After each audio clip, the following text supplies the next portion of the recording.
بسم اللہ الرحمن الرحیم بسم اللہ الرحمن الرحیم والصلاة والسلام علی اشرف الانبیاء والمرسلین اما بعد۔ اس سے قبل ہم اقرار المریض کا باب پڑھ رہے تھے۔ آج کی اس ویڈیو میں انشاءاللہ ہم کتاب الصلح شروع کریں گے۔ باب کو باقاعدہ طور پر شروع کرنے سے قبل اس سے متعلقہ چند مفید باتیں جان لیتے ہیں، اس کے بعد انشاءاللہ عبارت پڑھ کے حسب معمول مسائل کی تشریح کرتے ہیں اور مسائل کو سمجھنے کی کوشش کرتے ہیں۔ کتاب الصلح، صلح کے لغوی اصطلاحی معنی۔ صلح کی لغوی معنی ہے قطع النزاع، جھگڑا ختم کرنا، اور اصطلاحی معنی عقد وضع لرفع النزاع، صلح ایسا عقد ہے جو قطع نزاع کے لیے وضع کیا گیا ہے۔ صلح کی مشروعیت ادلہ اربعہ سے ثابت ہے، چنانچہ باری تعالیٰ کا ارشاد ہے والصلح خیر، اور حدیث شریف میں حضور اقدس صلی اللہ علیہ وسلم کا ارشاد ہے الصلح جائز بین المسلمین الا صلحا احل حراما او حرم حلالا۔ نیز امت کا صلح کے مستحسن ہونے پر اجماع ہے، کیونکہ صلح کے ذریعے اکثر منازعات، جھگڑے ختم ہو جاتے ہیں، اور جھگڑوں کو ختم کرنا بالاجماع مستحسن کام ہے۔ صلح کے ارکان ایجاب اور قبول ہیں۔ صلح کی شرائط، صلح کے لیے چند شرائط ہیں۔ پہلی یہ کہ ایجاب و قبول ہو، یعنی جانبین میں سے ایک کہے صالحت اور دوسرا کہے قبلت۔ دوسری شرط عاقدین، یعنی دونوں فریق عاقل ہوں، بالغ ہوں۔ نابالغ بچے کی طرف سے صلح کرنے والا بچے کو ضرر نہ پہنچائے، یہ بھی شرط ہے۔ مصالح، یعنی صلح کرنے والا اہل تصرف میں سے ہو۔ مصالح، مرتد نہ ہو۔ مصالح علیہ، جس چیز پر صلح کی جا رہی ہے مال ہو، لہذا شراب پر صلح کرنا صحیح نہیں۔ اقسام صلح کی تو بہت ساری قسمیں ہیں، لیکن وہ صلح جو عقود سے متعلق ہے اس کی 3 قسمیں ہیں: صلح مع الاقرار، صلح مع السکوت، صلح مع الانکار۔ ان میں سے ہر ایک کی تعریف یعنی بعد میں آ رہی ہے، آج کی اسی سبق کے اندر ہم ان کی تعریفات اور احکامات جانیں گے۔ صلح کا حکم، یعنی صلح کا مقصود کیا؟ تو صلح کا مقصود یہ ہے کہ صلح کے ذریعے دو متعاقدین کے درمیان خصومت اور جھگڑے ختم کرنا، یہ اس کا مقصود ہوتا ہے۔ کچھ اصطلاحی الفاظ ہیں جو مستقل اس باب کے اندر آئیں گے۔ پہلا لفظ ہے مصالح، صلح کرنے والا یعنی مدعا علیہ۔ دوسرا بدل صلح، یعنی جو چیز صلح کے طور پر دی جاتی ہے۔ اور تیسرا مصالح عن، یعنی جس چیز پر دعویٰ کیا گیا تھا۔ تو یہ چند ضروری چیزیں تھیں جو باب کی ابتدا میں جاننا ضروری تھی۔ اب اس کے بعد اپنے باقاعدہ عبارت کی طرف لوٹتے ہیں اور عبارت پڑھ کے آج کے مسائل کو سمجھتے ہیں۔ کتاب الصلح هو عقد يرفع النزاع صح مع اقرار وسكوت وانكار، اي مع اقرار المدعى عليه او سكوته او انكاره.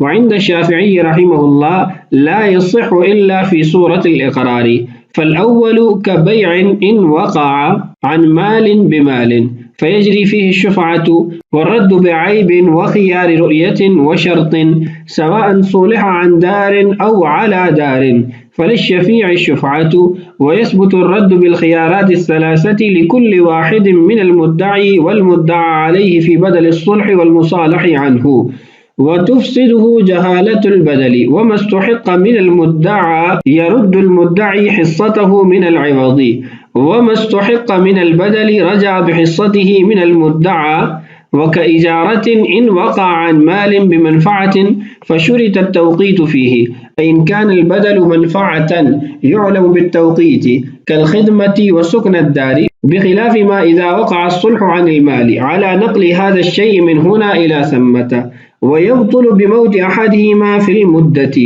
یہ آج کے ہمارے سبق کی عبارت۔ کتاب الصلح، الصلح صاد کی ضمہ کے ساتھ اس کو پڑھا جاتا ہے۔ ضروری باتیں جو تھی باب سے متعلقہ وہ پہلے آپ سے عرض کر دی ہیں۔ اس باب کے اندر مصنف رحمہ اللہ نے 15 ابحاث ذکر کی ہیں، یہ کے بعد دیگر انشاءاللہ ہم ان کو تجزی کے ساتھ اور عناوین کے ساتھ پڑھیں گے۔ ہماری جو سب سے پہلی بحث ہے وہ ہے تعریف، یعنی تعریف الصلح۔ فرماتے ہیں ہوا عقد یرفع النزاع، صلح ایسا عقد ہے جس کے ذریعے جھگڑے کو ختم کیا جاتا ہے، جھگڑے کو رفع کیا جاتا ہے۔ اس کی جو شرائط تھی وہ بھی پہلے آپ پڑھ چکے ہیں کہ یہ عقد کیسے قائم ہوگا، اور پھر یہ نزاع دور کرنے والے جو عاقدین ہوں گے ان کی شرائط کیا ہوں گی، یہ تمام باتیں پہلے ہم پڑھ چکے ہیں۔ دوسرا ہم نے یہ پڑھا تھا کہ صلح کی 3 قسمیں ہیں، آگے آ رہی ہیں، وہ اس کے بعد بیان کی گئی ہیں۔ صح مع اقرار و سکوت و انکار، صلح مع الاقرار، صلح مع السکوت، صلح مع الانکار، یہ تینوں صورتیں ہمارے نزدیک جائز ہیں۔ صلح مع الاقرار کیا ہے؟ صلح مع الاقرار یہ ہے کہ مدعا علیہ نے اس بات کو مان لیا کہ آپ درست کہہ رہے ہیں لیکن میرے ساتھ فلاں چیز پر صلح کر لیجئے۔ مثلا زید پر آپ نے دعویٰ کیا کہ تمہارے پاس جو گاڑی ہے یہ میری ہے، اور زید بھی کہتا ہے کہ ہاں یہ گاڑی آپ کی ہے، لیکن آپ یوں کریں کہ میرا فلاں گھر لے لیجئے اس گاڑی کے بدلے میں، آپ اس پہ راضی ہو جاتے ہیں، تو یہ صلح مع الاقرار ہے، یعنی الصلح مع اقرار المدعا علیہ، مدعا علیہ کا اقرار کر لینا مدعی کی بات کا کہ تم درست کہتے ہو، اور پھر اس کے بعد صلح کر لینا کسی مال پر۔ دوسرا ہے الصلح مع السکوت، خاموشی کے ساتھ صلح کرنا۔ خاموشی کے ساتھ صلح کرنے کا مطلب یہ ہے، آپ نے زید کو کہا کہ تمہارے پاس جو گاڑی ہے یہ میری ہے، زید نے خاموشی اختیار کیا اور آپ کو کہا کہ فلاں جگہ میرا گھر ہے، آپ وہ لے لیں، یعنی یہ بھی نہیں کہا کہ یہ گاڑی آپ کی ہی ہے اور یہ بھی نہیں کہا کہ یہ گاڑی آپ کی نہیں ہے، خاموشی اختیار کی اور آپ کو بدلے صلح دے دیا اور آپ اس پہ راضی ہو گئے۔ تیسری صورت ہے الصلح مع الانکار، انکار کے ساتھ صلح کرنا، یعنی مدعا علیہ اس بات پر راضی نہیں ہے کہ مدعی سچ بول رہا ہے۔ آپ نے زید پر گاڑی کا دعویٰ کیا کہ یہ گاڑی میری ہے، تو اس نے انکار کیا کہ نہیں یہ گاڑی آپ کی نہیں ہے، تو آپ نے اس کو مجبور کیا، تو اس نے انکار کے باوجود آپ کے ساتھ صلح کر لی تاکہ اس کو قسم نہ اٹھانی پڑے یا عدالت کے چکر نہ لگانے پڑے، تو اس نے آپ کو بدل صلح دے دیا۔ تو اب اس صورت کے اندر وہ آپ کی بات کا انکار بھی کر رہا ہے اور اس کے باوجود وہ صلح کر رہا ہے۔ تو یہ 3 صورتیں ہیں، صلح مع الاقرار، صلح مع السکوت، صلح مع الانکار۔ حنفیہ کے نزدیک یہ تینوں صورتیں جائز ہیں، ای مع اقرار المدعا علیہ۔ صح مع الاقرار کی وضاحت یہ ہے کہ صح مع اقرار المدعا علیہ، مدعا علیہ کا اقرار کرنا کہ مدعی کی بات درست ہے اور پھر صلح کر لینا، او سکوتہ ای سکوت المدعا علیہ، یا پھر مدعا علیہ نے سکوت اختیار کیا، نہ اس بات کیا نہ نفی کی اور بدل صلح ادا کر کے صلح کر لی، او انکار ہی، یا پھر اس نے انکار کیا کہ نہیں آپ غلط ہیں، آپ کا دعویٰ درست نہیں ہے، اور پھر بدل صلح دے کر اس سے صلح کر لی۔ تینوں صورتیں حنفیہ کے نزدیک جائز ہیں۔ وعند الشافعی رحمہ اللہ، امام شافعی رحمہ اللہ کے نزدیک لا یصح، درست نہیں ہے صلح الا فی صورت الاقرار، مگر صلح مع الاقرار، یعنی ان کے نزدیک صلح مع السکوت اور صلح مع الانکار درست نہیں ہے، صلح مع الاقرار ہی درست ہے۔ اس کی وجہ یہ ہے کہ وہ فرماتے ہیں کہ صلح مع السکوت یا صلح مع الانکار کے اندر ایک فرد تو جھوٹا ہے، چاہے وہ مدعی جھوٹا ہے یا مدعا علیہ جھوٹا ہے، تو جو جھوٹا ہے اس کو ہم سچے سے ناجائز مال لے کر دے رہے ہیں، یعنی یہ اگر ہم درست قرار دیں، اگر مدعا علیہ سچا ہے اور مدعی جھوٹا ہے تو اس صورت کے اندر مدعا علیہ سے جو مال لے گا مدعی وہ حرام ہوگا، یا پھر مدعا علیہ جھوٹا ہے اور مدعی سچا ہے تو مدعا علیہ ابھی جو چیز مدعی کے اپنے پاس رکھے گا یہ حرام ہوگی۔ تو حرام کو حلال کرنا یا حلال کو حرام کرنا یہ تو ایسی صلح ہے جس سے رسول اللہ صلی اللہ علیہ وسلم نے منع فرمایا ہے، کہ آپ صلی اللہ علیہ وسلم نے ارشاد فرمایا کل صلح جائز فيما بين المسلمین الا صلحا احل حراما او حرم حلالا۔ آپ صلی اللہ علیہ وسلم نے ارشاد فرمایا کہ ہر صلح مسلمانوں کے درمیان جائز ہے مگر ایسی صلح جس کے ذریعے حرام کو حلال کیا جائے یا حلال کو حرام کیا جائے۔ حنفیہ نے اس حدیث کا معنی یہ لیا کہ آپ صلی اللہ علیہ وسلم کی مراد یہ ہے کہ حرام لعینہ، جیسے شراب ہے، خنزیر ہے، اس کو صلح کے ذریعے حلال نہیں کیا جا سکتا، اور حلال لعینہ کو صلح کے ذریعے حرام نہیں کیا جا سکتا۔ مثلا ایک شخص کی 2 بیویاں ہیں تو اس کو اس بات پہ مجبور کرنا کہ وہ دوسری بیوی یا بعد والی بیوی کے قریب نہیں جائے گا، اس سے صحبت نہیں کرے گا، تو اب یہ اس کو مجبور کیا جا رہا ہے کہ وہ اپنی ذات پر حلال کو حرام کرے۔ تو یہ رسول اللہ صلی اللہ علیہ وسلم کی مراد ہے کہ حرام لعینہ کو حلال کرنا یا حلال لعینہ کو حرام کرنا۔ آگے چلتے ہیں۔ اس کے بعد ہے کہ یہ جو پہلی صلح مع الاقرار ہے اس کا حکم کیا ہے؟ فرماتے ہیں فالاول کبیع، صلح مع الاقرار یہ بے شراء کے حکم میں ہے، کا بیعن فرمایا، فالاول بیع نہیں فرمایا، اس لیے کہ بعض صورتیں ایسی ہیں جس کے اندر یہ صلح مع الاقرار بے شمار نہیں ہوتی، یعنی اس کے بیع والے احکام نہیں ہیں۔ ان وقع، اس صورت کے اندر یہ بیع شراء کے حکم میں ہے کہ جب واقع ہو عن مال بمال، مال کے بدلے میں مال ہو، یعنی زید نے آپ پر یہ دعویٰ کیا کہ آپ کے پاس جو گاڑی ہے یہ میری ہے، اور آپ نے اس سے کہا گاڑی آپ کی ہے لیکن آپ اس کے بدلے میں میرا فلاں گھر لے لو۔ اب مال بمال ہے، گاڑی کے عوض کے اندر آپ گھر دے رہے ہیں، تو دونوں طرف مال ہے، ہم یہ کہیں گے کہ یہ کل بیع ہے، بیع کی مانند ہے، خرید و فروخت کی مانند ہے۔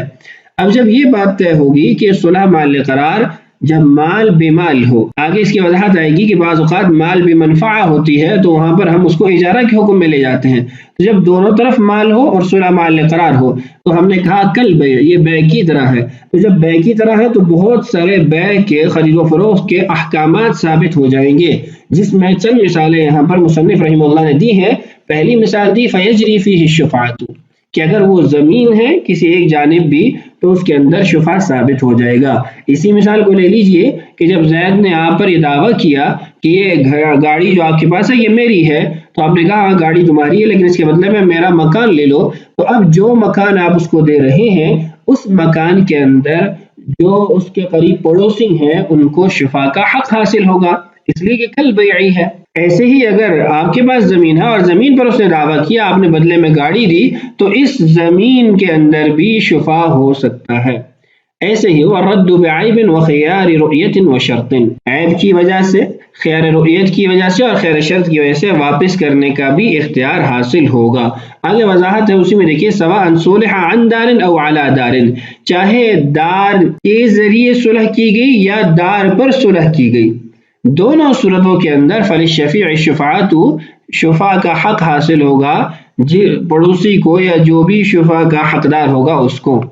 وَيَثْبُتُ الرَّدُّ بِالْخِيَارَاتِ الثَّلَاثَةِ، اور ایسے ہی جو خیارات ثلاثہ ہیں، خیار رؤیت ہے، خیار عیب ہے اور خیار شرط ہے، یہ بھی ثابت ہو جائیں گے لِكُلِّ وَاحِدٍ مِّنَ الْمُدَّعِي وَالْمُدَّعَى عَلَيْهِ، مدعی اور مدعا علیہ دونوں کے لیے، فی بدل الصلح والمصالح عنہ، بدل صلح ہو یا مصالح عنہ ہو۔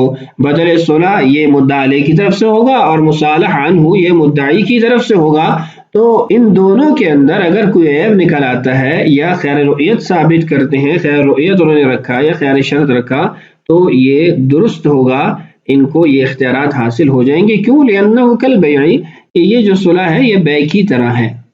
مزید احکامات دیکھیے جو اس کے اندر بیع کی وجہ سے ثابت ہوں گے۔ وَتُفْسِدُهُ جَهَالَةُ الْبَدَلِ، اگر بدل مجہول ہے تو یہ صلح فاسد ہو جائے گی۔ وَمَسْتُحِقَّ مِنَ الْمُدَّعَى، اور جو مدعا ہے یعنی جس چیز پر دعویٰ کیا گیا ہے، اگر اس کو کوئی مستحق نکل آتا ہے، يَرُدُّ الْمُدَّعِي حِصَّتَهُ مِنَ الْعِوَضِ، تو اس کے بقدر مدعی جو اس نے بدل صلح لیا وہ واپس کرے گا۔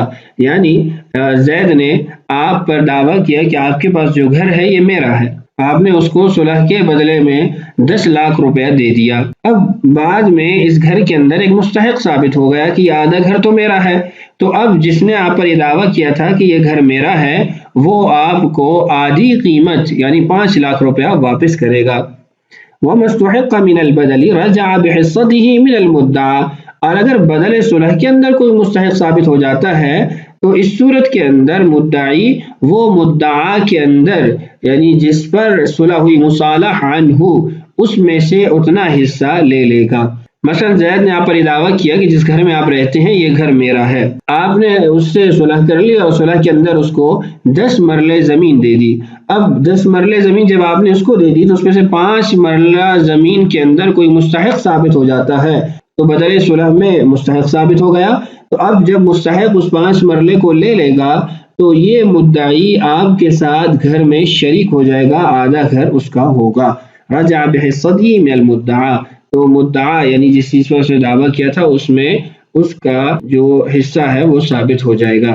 یہ نیچے جو مدعا علیہ لکھا ہے یہ غلطی ہے، مدعی یہاں پر مراد ہے۔ اب اس کے بعد ہے کہ اگر صلح مع الاقرار مال بمال نہیں ہو رہی بلکہ مال بالمنفع ہو رہی ہے تو یہ کاجارۃ، اجارے کی طرح ہوگی۔ ان وقع عن مال بمنفعۃ، اس صورت میں جب مال کے بدلے میں منفعت ہو۔